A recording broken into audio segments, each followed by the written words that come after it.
Hi guys, ये एक emergency update है। बिटकॉइन और क्रिप्टो करेंसी मार्केट के अंदर तबाही मच गई है और यहाँ पे इथेरियम $2400। ये कोई उम्मीद नहीं कर रहा था कि ऐसा होता देखने को मिल सकता है, लेकिन बिटकॉइन के एक बड़े क्रैश के बाद में ऑल्ट कॉइन्स ताश के पत्तों की तरह यहाँ गिरते देखने को मिल रहे हैं। इथेरियम $2400, सोलाना $100, XRP $1.5 पे और कई कॉइन्स की तो आप बात ही मत करो, उनकी हालत खराब हो गई है। इसके पीछे रीज़न क्या है वो मैं समझाने की कोशिश करता हूँ, लेकिन उसके अलावा भैया कहीं सपोर्ट है। ये जो फ्री फॉल देखने को मिल रहा है ये कहाँ रुकेगा? कोई उम्मीद कर सकते हो कि कहां सपोर्ट मिलेगी, कहां कहां क्या हो सकता है? हम अपनी वीडियोस के साथ में लगातार आपको ये बताने की कोशिश कर रहे थे और परसों की वीडियो में भी मैंने आपको बताया था अगर ये सपोर्ट लूज करता है जो कि 83 से 85,000 है, तो फिर इसके लिए अगली सपोर्ट 74 से 76,000 पे निकलती है। थोड़ा सा डिटेल में बात करूंगा, इसलिए कहता हूं हमारे चैनल को सब्सक्राइब कर लीजिए। और हम यहाँ पे कोशिश कर रहे हैं आपको सब कुछ इंफॉर्मेशन देने की, गोल्ड, सिल्वर, बिटकॉइन, जो हो सकता है हम करने की कोशिश कर रहे हैं। रात के 10:30 बज रहे हैं, लेकिन मुझे लगा ऑलमोस्ट 11 बज रहे हैं, मुझे लगा यार अर्जेंट है, इंपॉर्टेंट है, तो आपके साथ में शेयर कर दूं। हम तो कोशिश कर रहे हैं, तो चैनल को सब्सक्राइब कीजिए, वीडियो को लाइक और शेयर कर दीजिएगा।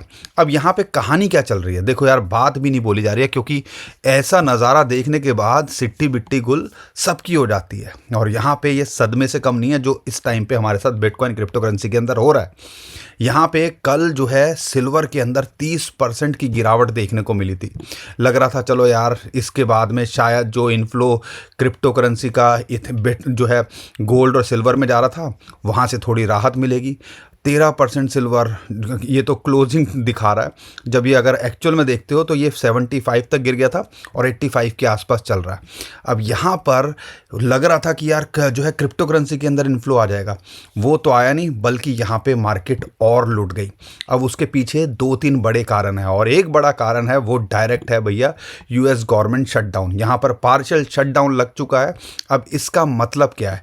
लास्ट टाइम 1 अक्टूबर के जब लगा था, उसके बाद बिटकॉइन ने एक इमीडिएट स्पाइक तो लिया था। ये देखो, जब हमने ऑल टाइम हाई देखा था ना इसका, यहाँ से ये यहाँ गया था।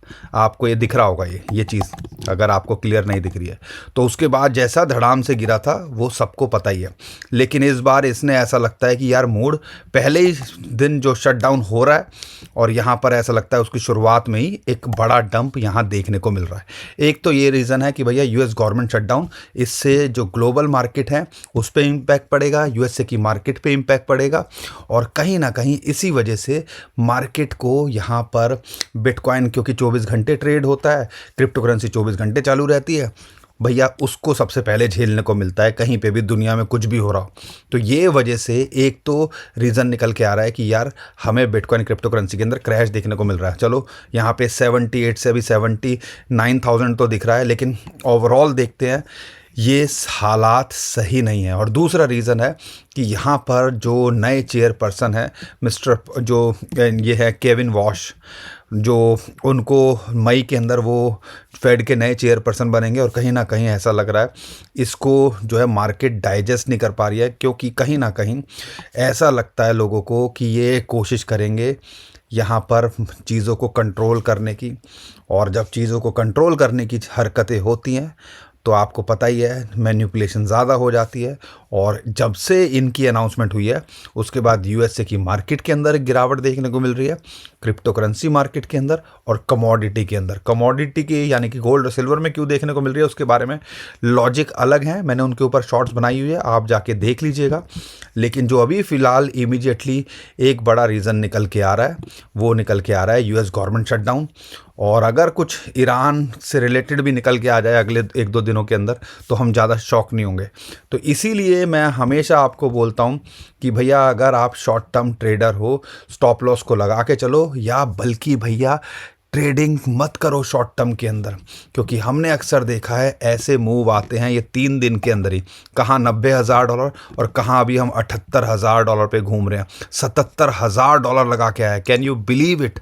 तो आप खुद सोच सकते हो कि ये मार्केट ट्रेडर्स के लिए नहीं है और इसके अंदर एक्सचेंजेस हों, उनकी मैनिपुलेशन काफ़ी रहती है। और बिटकॉइन के ETF ने भी जो किया है ना पिछले 3-4 दिनों के अंदर, परसों की बात करते हैं 9,000 बिटकॉइन सेल हुए। 9,000 मतलब आप समझ लीजिए एक अच्छा खासा अमाउंट, 1 बिलियन के आसपास का।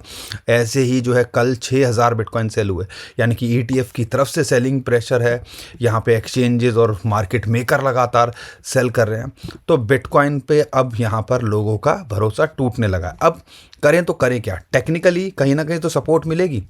अगर आप देखते हो लास्ट टाइम जब ये $1,00,000 के आसपास आया था, उसके बाद इसने ऑलमोस्ट यहीं के आसपास आया था, $74,000-75,000, और उसके बाद इसने नया ऑल टाइम हाई बनाया। तो भैया मैं तो उम्मीद कर रहा हूँ फिलहाल तो ये सपोर्ट मिलनी चाहिए 74,000-75,000। अगर यहाँ नहीं मिलती है तो फिर ये 69,000-70,000 जो प्रीवियस ऑल टाइम हाई है इसका, वो बार बार यहाँ एक कोशिश कर रहा था भैया इसको हिट करने की, और वहाँ से रिजेक्ट हो रहा था। तो ये हो सकता है। तो लेकिन जो इस टाइम पे हो रहा है वो कहीं ना कहीं बिटकॉइन और क्रिप्टो करेंसी मार्केट के लिए सही नहीं है। बाकी जो भी होगा कल मैं डिटेल में वीडियो बनाऊंगा। एक इमरजेंसी वीडियो थी और मुझे लगा आपको इन्फॉर्मेशन होनी चाहिए मामला क्या चल रहा है। और इथेरियम की बात करते हैं तो वही लुट पिट गया है। ऑलमोस्ट $2,400 पे सपोर्ट है, फिबोनाची की 0.382, और हम उम्मीद कर रहे थे अगर यहाँ से गिरता है और बिटकॉइन $80,000 के नीचे आता है तो ये यहाँ तक आता देखने को मिल सकता है। अब यहाँ पे टिकता है कि नहीं वो देखना है। अगर यहाँ नहीं टिकता है तो भैया $2,100 के आसपास सपोर्ट है, सोलाना $100 के आसपास फिलहाल एक सपोर्ट इसके लिए, और फिर $95 पे इसको सपोर्ट मिलती है। बाकी बड़े कॉइन्स इस लुटे पिटे पड़े हुए हैं। सुई जो लग रहा था $5 ऑल टाइम हाई लगा के अभी $1 आ गया। नियर की बात करते हैं, $8 का अभी दिसंबर में हाई था लास्ट जो 2024 के, और आज $1 पे घूम रहा है। तो कहीं ना कहीं भैया ऑल्ट कॉइन्स की मार्केट यहाँ ख़त्म होते देखने को मिल रही है। और कहीं ना कहीं आप समझ सकते हो कि इतनी मैनिपुलेशन शायद ही हमने कभी देखी है। और यहाँ पर जिस हिसाब से कंट्रोल होता जा रहा है, ऐसा लगता है कि काफ़ी टाइम लग सकता है बिटकॉइन और क्रिप्टो करेंसी मार्केट को यहाँ से रिकवर होने में। जो भी होगा मैं आने वाली वीडियो में अप टू डेट रखने की कोशिश करूँगा, इसलिए हमें फॉलो कर लीजिएगा, चैनल को सब्सक्राइब कर लीजिएगा, वीडियो को शेयर ज़रूर करिएगा और लाइक करके ज़रूर जाइएगा। अभी के लिए टेक केयर, बाय बाय।